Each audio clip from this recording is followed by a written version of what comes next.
In this video, you will learn how to use BlackBox AI to create a new website. Open BlackBox AI, go to BlackBox AI platform, then sign in with your account credentials.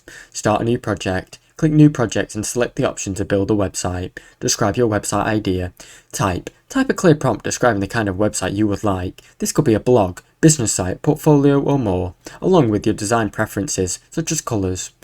Generate a website code. BlackBox AI will create the HTML, CSS and JavaScript code for your website based on your description.